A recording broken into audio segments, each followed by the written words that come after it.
Ha sido un segundo día de protestas y de bloqueos por parte de elementos de la Policía Federal en México en demanda de garantías laborales, y cuando ya comenzó toda una cuenta regresiva, un plazo de 18 meses para que desaparezca como grupo de seguridad, como lo establece ya la ley de la Guardia Nacional, que fue aprobada a fines del mes de mayo. Y es el segundo día también que el propio presidente de México insiste: no hay razón de esta protesta porque todos los elementos mantendrán su trabajo. Ha criticado sí a los medios por la cobertura que se le ha dado a esta movilización como un gran conflicto, que él descarta que sea así.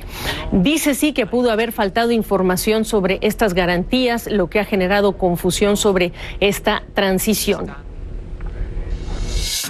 Es un movimiento que no tiene razón de ser, no tiene fundamento, no es una causa justa, porque no hay despidos, porque no se están quitando salarios, prestaciones, continúa la misma situación que prevalecía. El ingreso a la Guardia Nacional es voluntario. Horas después, el secretario de Seguridad, Alfonso Durazo, también reconoció ese fallo en la comunicación, pero insiste que no ha lugar esa protesta. Acusó que uno de los líderes estuvo preso por secuestro. Denunció también que los manifestantes han pedido, algunos de ellos, al expresidente Felipe Calderón como representante sindical, y también una prueba de que se usa, dice, esta protesta para criticar al gobierno actual. En este proceso de negociación no hay absolutamente ningún margen para modificar los requisitos de acceso a la Guardia Nacional. El proceso administrativo de implementación de la Guardia Nacional. En ese breve proceso tuvimos fallas. Carecimos de mecanismos de comunicación interna paralelos a la creación de la Guardia Nacional, que reconocieran los sentimientos y se anticiparan a las demandas de los policías federales.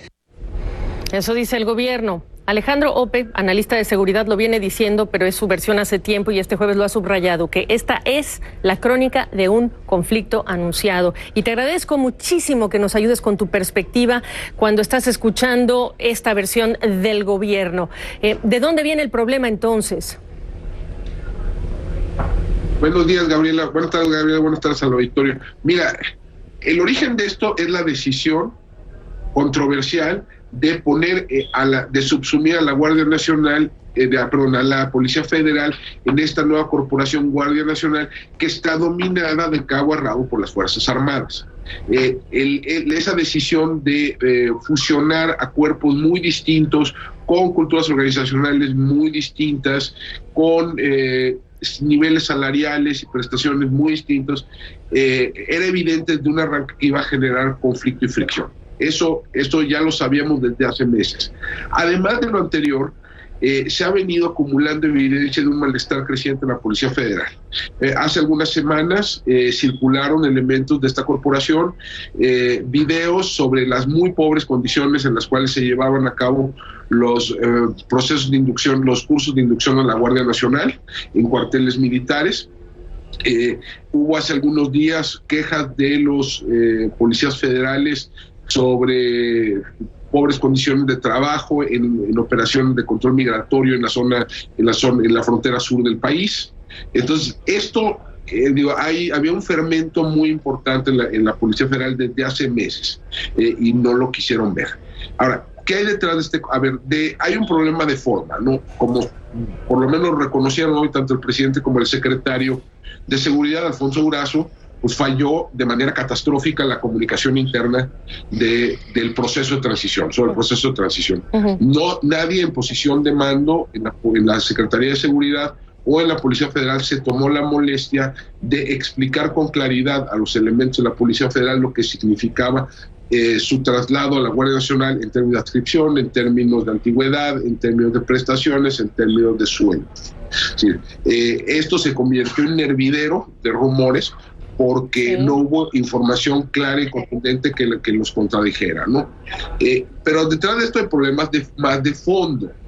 O sea, es decir, desde el diseño mismo de la Guardia Nacional, los policías federales son elementos, están pensados como elementos de segunda. Déjame darte al menos 2 ejemplos.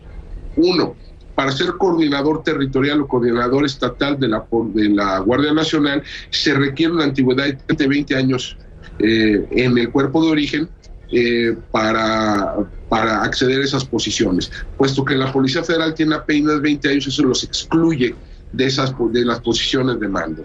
Añádele que, por ejemplo, que ha habido un virtual pase automático de elementos militares y navales a la Guardia Nacional, mientras que a los policías federales le están poniendo una batería de pruebas, ¿no?, físicas, médicas, psicológicas, etcétera, ¿no? Entonces, en esa evidencia de trato desigual, pues iba a generar un conflicto eventualmente. Esto era casi inevitable, ¿no? Ya, por el último minuto que me queda, adelante, perdona.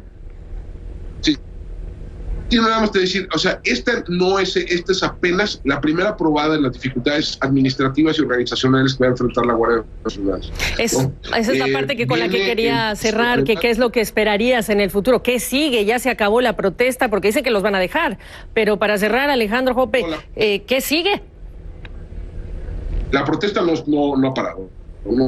Yo creo que el gobierno no tiene muy buenas alternativas. Puede ceder en algunas de las peticiones, pero eso encarece el proceso de homologación de sueldos y prestaciones con el personal militar, y además pues, puede trasladar el descontento ahora a los militares que se transfieran a la Guardia Nacional. O puede no ceder, a reprimir el movimiento, despedir a todos estos policías, purgar a la institución, y con el riesgo de que eso detone una deserción masiva de la Policía Federal, que deje coja a la Guardia Nacional por varios meses o varios años, ¿no? Y que todo el esfuerzo de reclutamiento de aquí a más allá de mediados del sexenio se dedique sencillamente a tapar los huecos, ¿no? Entonces no hay muy buenas alternativas de aquí en adelante. Te agradezco muchísimo toda esta perspectiva, Alejandro. Muchas gracias, Gabriela. Muchas gracias al auditorio.